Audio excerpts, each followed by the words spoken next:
بینەرانی خۆشەویست گەڕامەوە خدمەتان بۆ پێشکەشکردنی ئاخرین بەشی بەرنامەی ئەو هەوتۆی تەلەڤیزیۆنی پەرتۆ. لەم بەشە لە بەرنامە هوماینی گودازگەر ئەندامی کۆمیتەی کوردستانی حیزبی حکمەتیزمان لەگەڵا قسە و باسەکەین سەبارەت بە حەقدەستی کە لایەن شۆڕای عالی کارەوە بۆ ساڵی 1402 بۆ کرێکاران دیاریکراوە. پێش پرسیارەکانم ئارەسە بکەم، هومانی گودازگەرەکە مشکلی دەنگت نییە و دەنگی منە بیسی زۆر خۆشاتی بۆ ستودیۆی تەلەڤیزیۆنی پەرتۆ. بەڵێ زۆر سپاس دەکەم ماندوو نەبوونیەکەم لە ئێوە و ڕێز و سڵاو بۆ بینەرانی خۆشەویست. زۆر سپاس بۆی وەش. هەمانی گودازگەر هەر وەکو ئاگاداری یەگەمەن ئیشتیباه نەکەم بۆ ساڵی 1402 لەلایەن شۆڕای عالی کارەوە 20 تا 22% گوایە بۆ حەقدەستی زیادبوونی حەقدەستی کرێکاران لە نەزەر گیراوە. ئەمە لە حاڵێکایە کە تەوەڕوون لەو جامعەدا بینی 45 تا 50%. پرسیارەکەی منە مەلا کرێکاران هەروەکو ئاگاداری لە چەند شار نسبەت بەم تەسمیمەی شۆڕای عالی کار کە دەستمزدیان تاین کردووە ئێتراز و ناڕەزایەتیان دەربڕیوە. هۆی ئەم ئێتراز و ناڕەزایەتی بۆچی ئەگەڕێتەوە بەڕایەوە؟ بەڵێ پێشا من تۆزە ئیسلاحی بکەم ئامارەکەی خۆت، ئەویش ئەوەیە کە ئەمان بە قەڵی خۆیان 27% زیاد کردووە، بەڵام تەوەڕوومی غەیرڕەسمی لە جامعەی ئێرانە حدودی 70% و هەر بەم بۆنەوە حملەیەکە ئیمساڵ کراوە بە مەعیشەت و بە هەڵدەسی کاریگەران بە سفرەی نانی خانەوادەهای کاریگەری زۆر وەسیعترە لە ساڵانی ڕابردوو. فعالینی کاریگەری بەراوردیان کردووە ئەگەر بە دولار حەسێبی بکەی کە هەموو شتێک لە جامعەی ئێرانە ئەمڕۆژ هەر بە دولار مەزەنە ئەکریە، ئەگەر بە دولار حەسێبی بکەی لە واقعا هەرچەند بە قەوڵی شۆرای عالی کار 27% زیاد بووە بە هەڵدەسی کاریگەران، بەڵام بە دولار حەسابیکەی نیوە بووە سەوە هەڵدەسی کاریگەران. ئیتر با بوێسێت کە مەسلەی گرانی و مەسلەی ئەو وەزعیەتە کە ئێستا لە جامعەی ئێرانە هەیە کە بە سەعات و بە ڕۆژ و بە دەقیقە حتا قیمەت و شتومە گران ئەبێت لە بەرق و ئاو و خواردەمەنی و کراماڵ و هەموو شتێکی ترەوە ئیتر ئەوە کنترۆڵێکی بەسەر کەوایە ئیمساڵی شەر جمهوری ئیسلامی خۆی بڕیوە خۆی دووریوێتەوە و شرایەت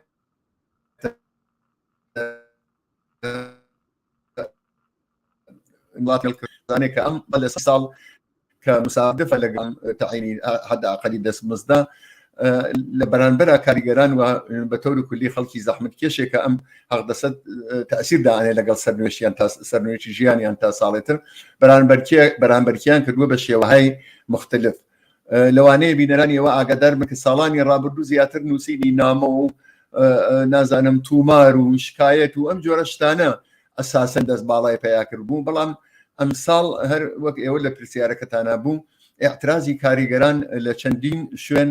بەرانبەر بە ئەم تەسمیمە ناحەقەی شۆرای عالی کار بەرز بووەوە. کاریگەرانی حەبتەپە بادنشتەکانی شوش، شرکەتی واحد، اتحادیە ئازادی کاریگەران و هەروەها ئەم شۆرای مبارزاتی شۆرای سازماندەیی ئێعترازاتی کاریگەرانی پەیمانی نەفتووە چەندین شوێنی تر ئێعترازاتیان ڕێخست عەلەی ئەم دەستمزدە ئەم هەڵدەستە تەعین کراوە و ئێستا هێشتا هەر بەردەوامە. حقیقەت ئەوەیە کە ئەم ساڵ بە تایبەت هیچ تەزمینێک بۆ ئەوە کە ئەم دەستمزدە لە واقعا بڕۆتە خواردترەوە، ئەم هەڵدەستە بڕۆتە خواردترەوە ڕۆژ بە ڕۆژ نییە، لەبەر خاترەوە هیچ کنترۆڵێ بەسەر تەوەڕۆما لە جامعەی ئێران وجودی نییە و جمهوری ئیسلامی هەموو کەس ئەزانێت کە لەباری اقتصادیەوە واقعا وەرشکستە ئەفلاسە لە لایەکی ترەوە ئەو هەموو دزی و فەسادەکە لە نێو جامعەی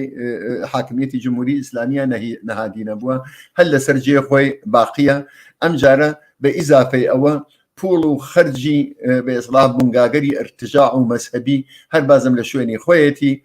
بگرە زیاتریش بووە، بەو پێیە بازم حقوق و پوڵی سازمانگەری تروریستی لە وڵاتانی دەوروبەر ئەو شوێنانە کە جەریاناتی ئیسلامی هەن هەر لە حەماسەوە بگرە حتا ئەنواعی باندی تروریست لە سووریە، لە یەمەن، لە شوێنگرت لە زۆربەی وڵاتان و تەنانەت لە کشوەرگەرێک لە ئافریقا هەموو ئەمانە بوجە و پارە و بە ئیسلاح بەخێوکردنیان لەسەر هەڵدەسی کاریگەر شکاوەسەوە. بەو مەعنا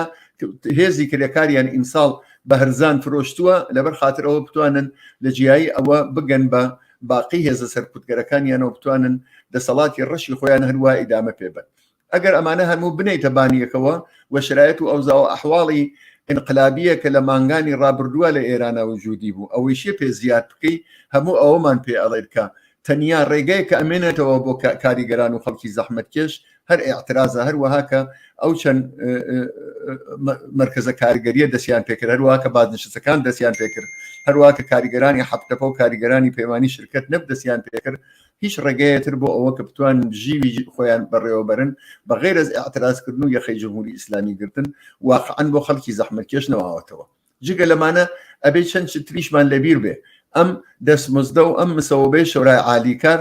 ئەمە شامڵی ئەو کاریگەرانە بێت کە بە شێوەی ڕسمی یا بە شێوەی غیر ڕسمی بە هەرحاڵ بە قەراردادێکەوە لە شوێنێکەوە کارێکیان وە دەستکەوتەوە خەریکی کارن. ئێوە تماشاکەن ئێمە خەریکی لەمەوە کوردستانەوە قساکەین لە کوردستان بەدەیان هزار کرێکاری فەسڵی کرێکاری مەدان ئەوانە کە لە ناو مەدانی شارەکانە ئەیوەسن هەن کە هیچ حەقوقۆخۆکیان لەم دەستمزدە نییە و هیچ کام لە ئەم قانونە نیمە و نیمە شڕیشە حتا شامڵی حاڵی ئەوان نابێت. تماشای کرێکارانی کوورە پەسخانەکە کە ئەسڵەن سەعاتکار و ئەمنیەت و نازانم یەک نەفەر کار بکات و ئەمانە ئەسڵ هەر وجودی نییە لە هەموو ئەزانن خۆر کە هەڵدێ ئەبێ کارکن تا خۆر ئەنیشێ تەنیا قسە لەسەر ئەوە نییە یەک نەفەر کارەکە بە خانەوادەوە بە مناڵی 7 ساڵەوە حتا کوڕی گەورە و کەنیشتی کەورە و ژن و کچوو هەموو کەس خەریکی کارکردن لە نەتیجە خودی هەقدەسەکە لەلایەتری شرایەتی وەخیمی کار لە باقی بەشەکانی تری تەبەقەی کاریگەری ئێرانە ئەوەمان پێ ئەڵێکە ئێعتراز تەنیا ڕێگەیەکە کە ماوەسەوە و بە هیوادارین کە بە کەڵکوەرگرتن لە تەوازن خوایەکە ئیسە وجودی هەیە بەتایبەت دوای ئەو تەعەڕوز و هێرشەکە کراوەسە سەر جمهوری ئیسلامی بازم ئەو مەجال و دەرفەتە بدا بە کاریگەران کە بۆ ئەم هەقدەسە یا بە بۆنەی ئەم هەقدەسەوە تەعەڕوزگەرێکی سەراسەریتر لە تەواوی ئێرانە لە مراکزی گەورە بە ئێعتراز و بە ئێعتساب و بە کەڵکوەرگرتن لە شرایەتی ئێستا عەلەی جمهوری ئیسلامی دەست پێ بکەن. زۆر سپاس بۆ تەوزیحەکانت هەمانی گودازگەر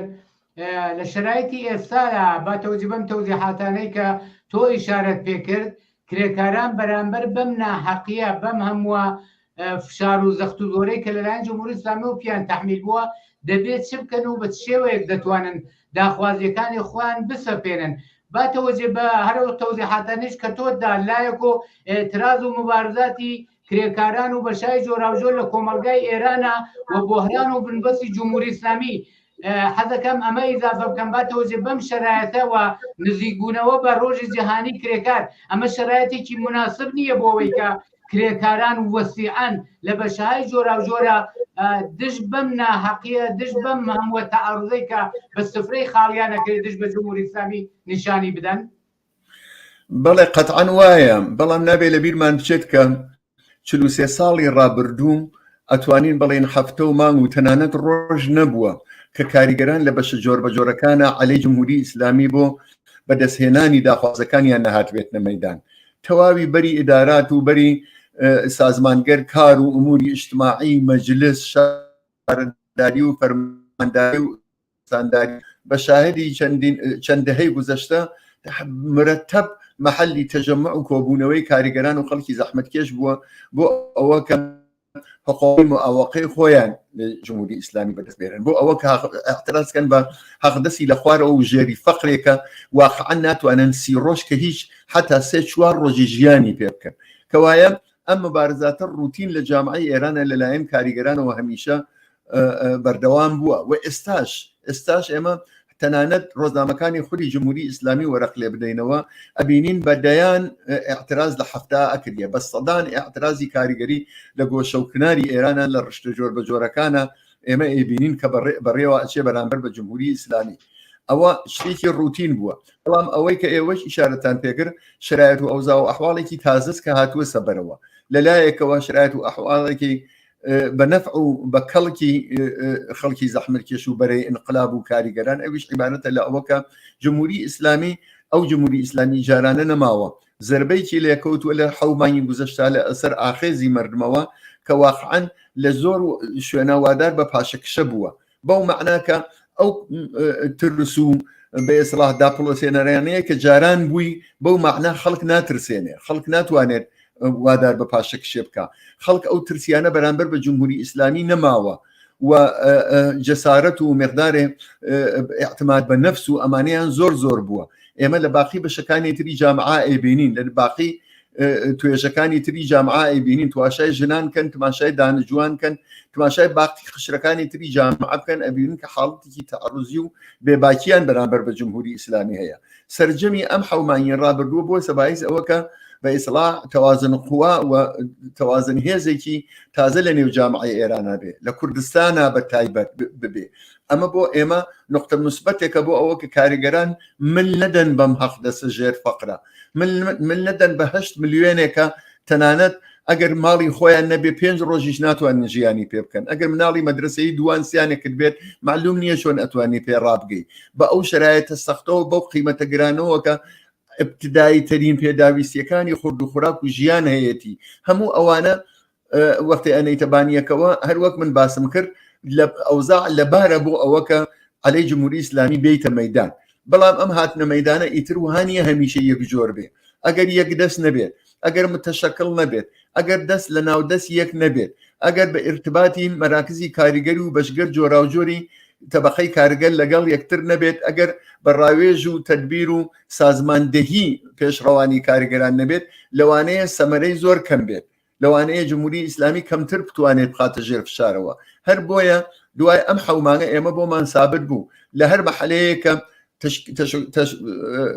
ڕێکخراوی مەحەلات دروستکرا تەشەکولی مەحەلات دروستکرا توانیان مبارزاتی خۆیان موەسرتر بەرنەبەرەوە لە هەر کوێکە توانیان مقدارێک سەراسەریتر بن لە سەطحی شارێکە توانیان بەعزە تاکتیکێ بگرن بەدەستەوەکە سەر لە هێزەکانی جمهوری ئیسلامی بشێوێنن ئەمە نمونەیە لە مۆردی تەبەقەی کارگەرەوە بۆ مەسەلەی دەستمزدی شەرعاوایە ئەگەر سەراسەری بڕۆنە پای ئەمشتە ئەگەر لەگەڵ بەشەکانی تر ارتباط بگرن ئەگەر مقدارێک ڕێکخەر بن و لە وەختگەرێکی معەنە دەست بکەنە تەظاهرات و ئیعتراض و تەنانەت وەختێکە دەورێکی تر ئەم ئاخێزە ئینقلابیە هاتەوە مەیان لە شرایەتێکی معەنە دەست بدەن بە ئیعتسابگەرێکی سەراسەری قەتعەن جمهوری ئیسلامی مەجبورە بێ جوابی داخوازیەکانیان بداتەوە قەتعەن مەجبورە بێ 20 تا 25 ملیۆن کە ها لە خەتی فەقرا بۆ خانەوادەیەکی 4 نەفەری مەجبورن لە خوڕجی جمهوری ئیسلامی دەربێرن جمهوری ئیسلامی بە هەموو ئیفلاسی اقتصادیەوە بە هەموو وەرشکستگی اقتصادیەوە بەڵام لەسەر سەروەت و سامانێکی زۆر دانیشتووە کە ئەوەی تایە کە خەڵکی هەژار کە کرێکاران و خەڵکی زەحمەت کێش لە بە فەقر نەژین ئەوەی تایە کە بتوانێت بژیوی ئەوان تەئمین بکات ئەوەی کە خەریکە بوجێ ئەو مەملەکەتە ئەخوات وە لە واقعا سفرەی کاریگەران خاڵی ئەکاتەوە نانی مناڵی کاریگەران ئەبڕێت عیبارەتە لە هێزی سەرکوتگەری جمهوری ئیسلامی عیبارەتە لە هێزە تروریستەکانی منطقە لە دەوروبەری خاوەرمیانە و کشوەرگری دەوروبەری ئێرانە عیبارەتە لە مەرکزی خورافاتی ئیسلامی کە بە هەزاران لە جمهوری ئیسلامیە خەریکن پەروار ئەکرێن و بوجە و داهاتی ئەو مەملەکەتە ئەکرێ بە خوڕیانە کەوایە على الرغم ئەو بحرانە اقتصادیەکە وجودی هەست بەشی خەڵکی هەژار و فەقیر بەشی کرێکاران حەقدەسی مناسب بۆ کرێکاران جمهوری ئیسلامی و ئەو دەوڵەتە ئەکرێ پێدابین بکەیت ئەوە لە سنووقەکانیانە هەیە بە شەرتێ بەڕێیە ڕاست و لەسەر ژیانی ئینسانی خەڵک و کرێکاران دابینی بکەن هەر بۆیە خودی ئەم ئاعترازاتە ئەبێ بکرێت خودی ئەم ئاعترازاتە من شخصن پێم وایە کارێکیان کردووە کە ئیتر هیچ ڕێگەیەتر نەهێشراوەسەوە بۆ ئەوە بەغێر ئەز ئەوە بەرامبەر بە جمهوری ئیسلامی بۆ ئەوەکە کۆتایی بێری بەم ژیانە مەینەتبارە بیتە مەیدان و جمهوری ئیسلامی لە دەسەڵات بخەیت دوای سەرنگونی و تیاچوونی جمهوری ئیسلامیە کە جامعات توانێ بیرکاتەوە لەوە کە چۆن بژیوی ئینسانەکان تەئمین بکات کە ئالەو مەشەقەت و تەحقیرا کە ئێستا وجودی هەیە ئەوە نەمێنەوە زۆر سپاس بۆ تۆزاکان هەمومان گودازگەرەگەیشتونی تا ئاخری بەرنامەکە من دی ناتوانم پرسیارکەم چون وەختمان نەماوە زۆر سپاس بۆ تەوزیحەکان و بۆ بەشداری لەم بەشە لە بەرنامەی ئەوڕۆی تەلەڤیزیۆنی پەرتۆدا زۆر مەمنون زۆر سپاس